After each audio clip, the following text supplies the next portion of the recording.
weather doesn't look as nice because there's a huge cloud coming in again. And what's going on today? I guess in terms of not so nice, it seems like there's more news about people purchasing drones, military ones specifically for war and so forth.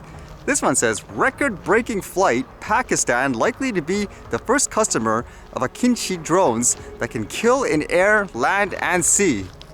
As part of the test of the induction into the Turkish Navy, the Akinci drone struck a sea target using a Teber Mk82 guidance kit. During the test, the Bayraktar TB2 performed the laser designation on the target, following which Akinci dropped an Mk82 bomb from an altitude of 20,000 feet onto the floating target. Reports suggest that the weather conditions were unfavorable for the laser search, but the Akinci was able to complete the test successfully. The Teber 82, developed by Turkish manufacturer Rokistan, converts a regular gravity bomb into a more precise laser-guided munition. Again, a lot more, I guess, war-related drones and stuff. People are making money out of this in terms of manufacture, I suppose. And it says, developed as a successor to the Bayraktar's TB2 tactical UAV, the Akinci Turkish 4 Raider is a high-altitude, long-endurance unmanned aerial vehicle capable of operations formerly performed only by fighter jets. The drone is capable of performing both air-to-ground and air-to-air attack missions. The company initially produced 3 prototypes, of which the first one took to the air in December 2019. The combat drone has a length of 12.2 meters, a height of 4.1 meters, and a wingspan of 20 meters. It can fly an altitude of 40,000 feet, has a takeoff weight of 550 kilograms, and carries a maximum payload of 1,350 kilograms. And it says here the sensor on board the drone include electro-optic infrared laser designation, multimode active electronically scanned array radar, and signals intelligence system. Kind of a mouthful, but again, more meant for war and stuff like that, and this type of stuff is taking off just with recent times, I guess. And with war, there's people fighting, but how about closer to home here? Apparently, there was another huge rally of sort. You guys have all heard the news about the truckers. I guess this one is with people in motorcycles and stuff? This one says, organizers say Rolling Thunder rally ends Sunday, police say no long-term occupation. It says here the Rolling Thunder rally is set to wind down today after arriving in Ottawa Friday afternoon, bringing large crowds to a downtown core that's still tense after the 3-week-long occupation in February. Saturday's protests remained mostly peaceful, with crowds taking part in a ceremony at the War Memorial in the morning, followed by a motorcycle drive-by and an afternoon rally on Parliament Hill.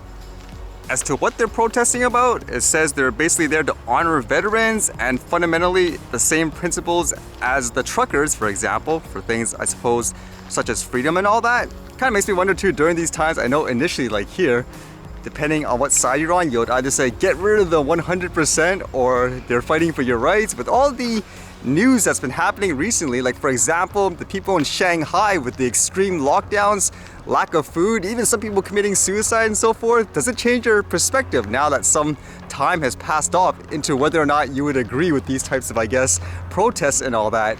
Because there does have to be the balance where, for many cases, people go overboard with things like restrictions and all that.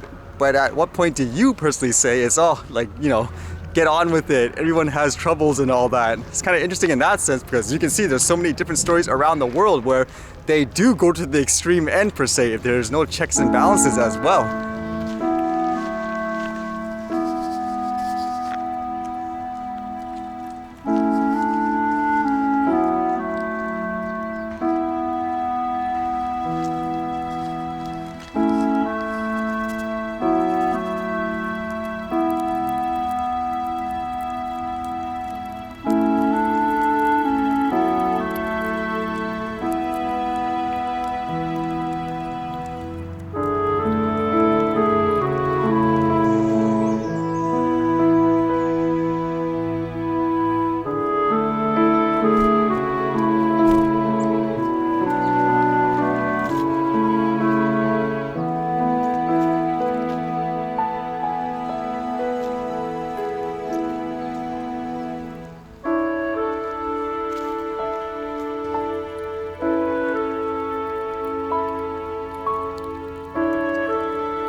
Alright, see you guys later.